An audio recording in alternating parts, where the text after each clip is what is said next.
иҷодтолори комюнити аст ва федератсияи таҷмав тасмим гирифтааст ки дар пешорӯи рӯзи президенти ҷумҳурии тоҷикистон як ҳамоише баргузор кунад ки он унвон гирифтааст маросими қадршиносии ҷоизадорони бозиҳои олимпии Париж 2024.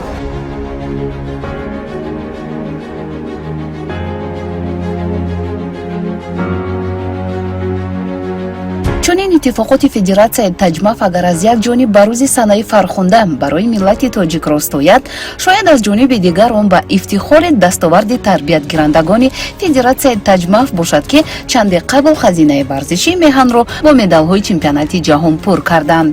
Даврон Ҷураев, раиси федератсияи таҷмав, дар робита ба ин мавзӯъ назари худро дорад. ман фикр мекунам ки масъулияти ҳар як соҳибкор мебошад ки дар бахши иҷтимоӣ ҳар гуна ҳиссаи худро гузорад. мо бошем варзишгаронро пештарам дар ҳар риштаи гуногун, хусусан дар риштаҳои муҳорибавӣ дастгирӣ мекунем ва албатта намудҳои ҷудо ва бокс барои мо хела наздик аст ва аз фурсати муносиб истифода карда мо ба қароре омадем ки варзишгаронро ва доварони онҳоро ҳавасманд гардонем. ман фикр мекунам ки ин оянда як анъана мешавад. дар воқеъ анъанаи ҳавасмандгардонии ҷоизадорон аз таваҷҷӯҳ ва дастгирии пешвои муаззами миллат муҳтарам Эмомалӣ Раҳмон ва раиси шаҳри Душанбе муҳтарам Рустамӣ Эмомалӣ сарчашма мегирад.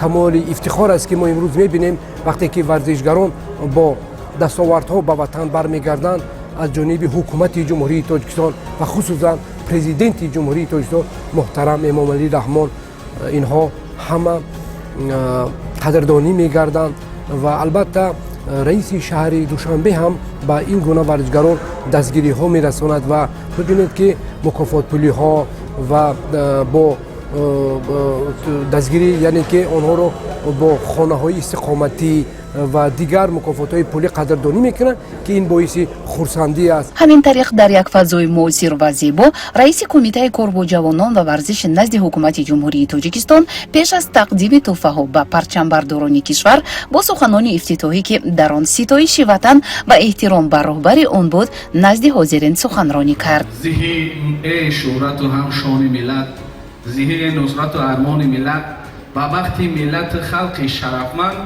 зиҳи Эмомалӣ Раҳмони миллат ки моҳи махсусан дар моҳи ҷорӣ, моҳи ноябр, як моҳи ҳаст дар тарбияи миллати тоҷикӣ сароғози тамоми, яъне моҳи сарнавиштсоз ҳамгӯем мешавад. сароғози тамоми дастоварду музаффарият ва неъматҳои волое ки имрӯз миллати тоҷик дорад аз ҳамин моҳ тавлид ёфтанд. дар воқеъ ин моҳи фархонда барои 3 тан аз варзишгарони тоҷик ки ҳамакнун ҳар яке соҳиби 100 000 сомонӣ шуданду мураббиёнашон сазовори 50 000 сомонӣ фараҳу шодӣ овард. аввалин нафари хуштоле ҷоизадори медали биринҷии олимпиада дар риштаи бокс Давлат Болтаев буд. ба хотири эътироф ба заҳмат ва кӯшиши пайвастаи Давлат Болтаев дар намуди варзиши олимпӣ федератсияи таҷмав ба тақдими ҷоизапулӣ шурӯъ кард.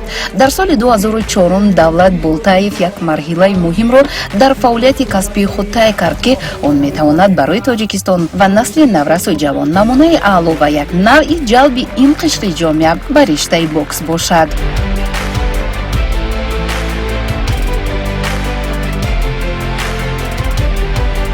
Ну что, спортсмена радовать, думаю, достаточно их поддержать. И то, что нас президент страны принял, он с нами пообщался, это уже нас много радует. Очень приятно после такого большого результата, то, что они нас оценивают, поддерживают, как и всегда. Я очень им благодарен, спасибо большое. нишони биринҷии Темур Раҳимов ки ба даст оварданаш миёни варзишгарони бештар аз 200 кишвар кори саҳлу осон ҳам набуд, билохира бо шикаст додани рақибони сарсахт ӯ ба гирифтани медали олимпӣ сазовор гардиду бо он ба ватан баргашт. Иншон низ ӯ ба хотири чунин қаҳрамониҳо соҳиби маблағи калон аз ҷониби федератсияи таҷмав гардид. дар ба даст овардани медали биринҷӣ дар муқобили варзишгари Куба кард. ин бори аввал буд ва нишоду комгории миллатро ҳам бори аввал баъди ҳамин усули аввалин бор истифода кардааш ба даст овард. муборак бошад. ӯ боз як рӯҳияи моро ҳамчун дастгирии молӣ барои оянда барои боз ҳам зиёдтар тамрин намуда зиёдтар ҳаракат кунем ки то ин ки дар мусобиқаҳои дар пеш истода медали тиллоро ба Тоҷикистон биёрем ва ман низ миннатдории худро сараввал ба пешвои муаззами миллат президенти ҷумҳурии Тоҷикистон муҳтарам Эмомалӣ Раҳмон барои дастгирии ҳамаҷониба ва раиси шаҳри Душанбеи муҳтарам Рустами Эмомалӣ ки пайваста мо варзишгаронро ва варзиши тоҷикро дастгирӣ менамоям ва ташаккури зиёд ба имрӯз ки сарпарастон омадан мо се ҷоизадори бозиҳои олимпии Париж 2024-ро дастгирӣ мекунанд ва дар якҷоягӣ мо метавонем боз аз бозиҳои олимпӣ медали тиллоро ба ватан биёрему дили ҳар як мухлиси тоҷикро шод кунем. ҳамчунин исми Сомон Маҳмадбеков ки роҳнамо ва намунаи хуб барои ҷавонони тоҷик аст дар ин маросим ба забон оварда шуд.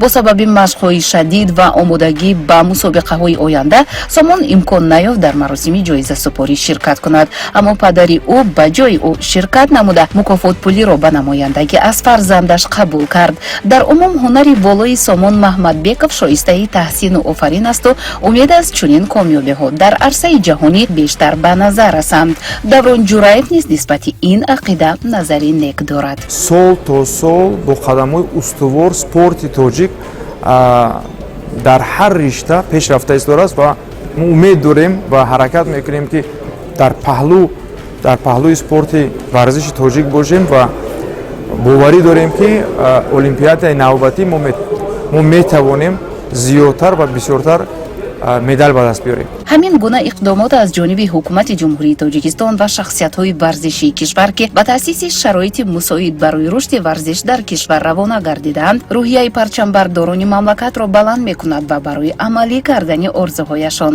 кӯмак мерасонад.